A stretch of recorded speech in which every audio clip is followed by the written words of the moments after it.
rationale here is that if you've not had anything to eat, your body will burn the pesky fat in your cells for energy.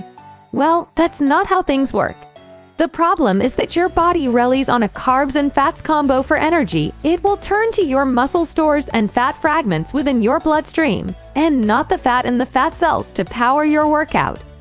You're likely to become lightheaded, hyperglycemic, and dehydrated, and cut back on your workout intensity or stop altogether. Besides, your body might try to make compensations by burning less fat once you have your meal to balance the fat levels used while exercising before the meal. Snack on a fruit or low-fat yogurt at least an hour before your first workout of the day. If your workout isn't grueling or lasts under an hour, you can go about your day as usual.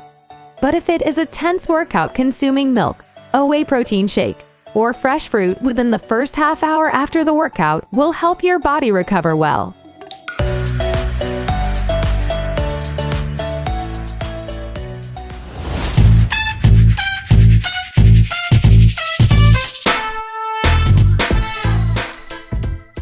Most people believe long chunks of time on a workout equals greater benefits and will spend an hour at the very least on exercise. In one study, researchers put participants in two groups. One group exercised for an hour, while the other only put in 30 minutes. This study went on for 3 months, and the researchers found that those who spent an entire hour didn't lose more body weight or fat compared to the participants in the 30-minute group. In other words, relative to the energy the hour-long participants expended, the loss in weight or fat was too little. They also ate more, leading to lower weight loss.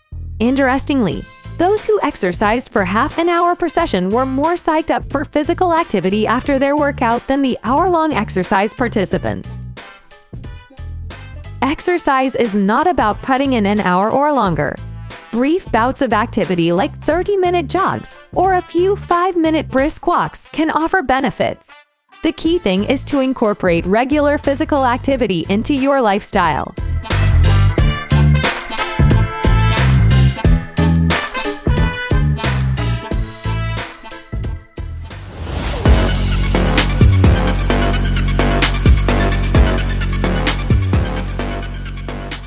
Most people will tell you that you're already consuming too much protein, especially if you consume animal protein, and shouldn't add any more. Your body exploits the protein to build muscles and repair them following workouts. If you exercise regularly, your protein intake may need to go up a notch, since workouts like endurance training or resistance training break down muscle protein more rapidly.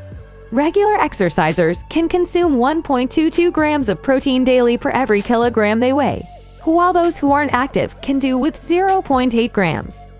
Vegan, vegetarian, or other protein-rich foods can cater to your nutritional needs. Protein supplements are just that. They shouldn't supplant actual food, but rather boost dietary needs when necessary. If you want to take supplements, protein bars, powders, shakes, and capsules are possible options.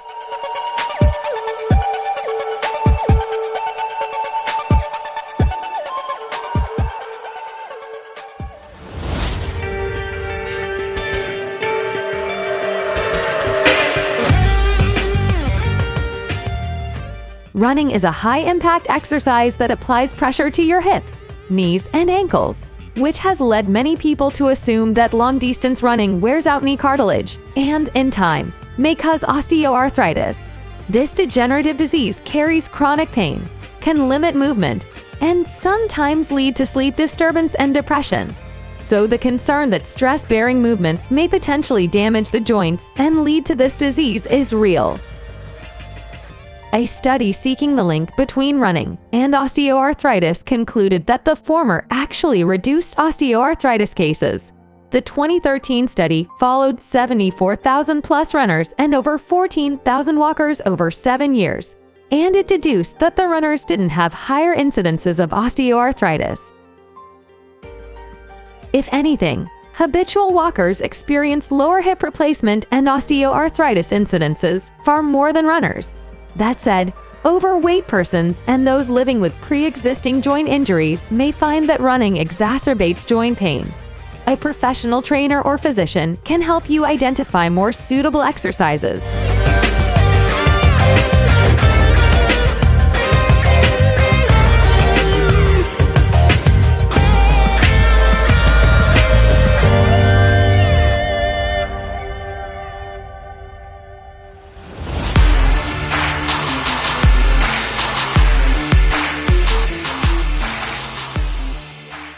Many people think they can chow down on junk food and burn off those calories when they hit the gym later. Working out while ignoring your diet will take you nowhere, and chances are you can out-eat your workout.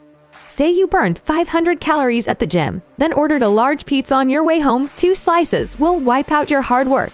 Reach for more, plus the dressing or sauces, and you'll have consumed more calories than you burned. Since foods aren't the same, calories aren't always interchangeable, meaning you may not burn them out at your next training session as quickly as you think. Yet, those food calories might be sticking around for a while. Besides, refueling your body refined carbohydrates will leave you feeling hungrier soon enough and reaching for something else. Intense workouts shred your muscles to rebuild them bigger and stronger, but that happens when you consume nutritious bodybuilding aka protein-rich foods, not crappy meals. When you sit down with that bowl of ice cream, you aren't helping your body rebuild itself with the proper tools. Then there's the part where you might lose your motivation to work out. A good diet and exercise motivate you to move and achieve your goals, while a poor one may make you feel lethargic. Splurging occasionally isn't bad, but making it a habit won't help your fitness goals.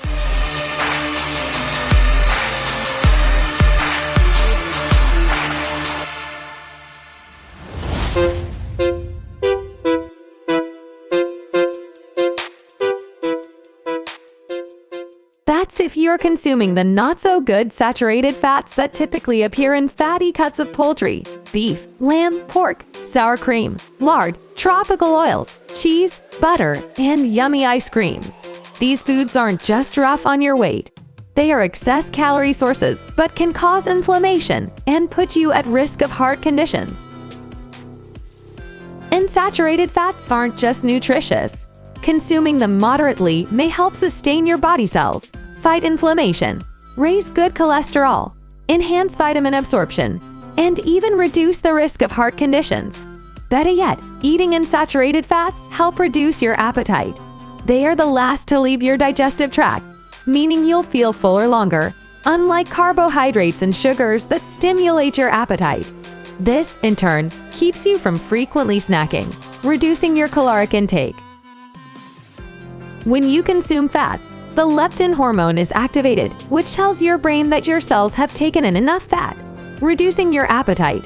Healthy fats are found in avocados, almonds, peanuts, pecans, walnuts, cashews, pistachios, edible seeds, olives, wild-caught salmon, herring, bluefin tuna, and oils like olive, sunflower, canola, and soybean oil.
You're likely to read about detox workouts that supposedly eliminate toxins from your body through your pores.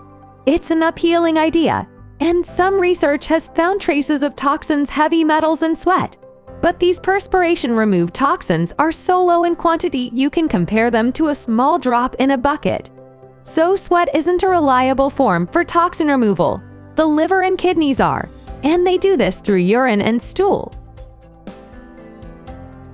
Sweating is all about temperature regulation.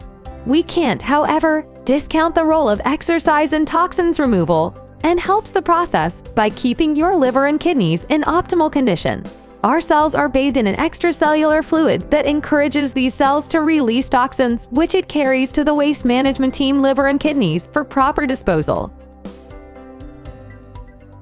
Minimal movement causes the extracellular fluid to stagnate, leading to toxin buildup. Regular movement keeps the fluid flowing enough to flush out toxins. As you exercise, you reduce fat tissue, a favorite hiding place for certain toxins, effectively keeping down the toxins in your system.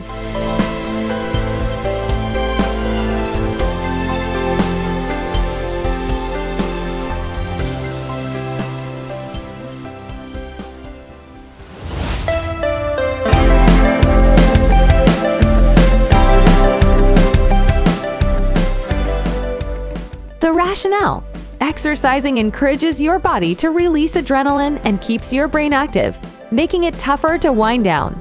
Since none of us want to be hooting with the owls while the rest of the world slumbers, we take this advice. Is it all true? A 2019 study published in Sports Magazine examined the onset and sleep quality among healthy people who exercised in the evening, and found that it actually helped them snooze faster and remain in a deep sleep longer. However, high-intensity workouts done an hour or less before bedtime saw participants wait a while before sleeping, and the quality of sleep was poorer. So you can add some evening exercise routines. Just don't engage in vigorous activities too close to bedtime. Some great exercises for this time of day include walking, stretching, and breathing relaxation exercises.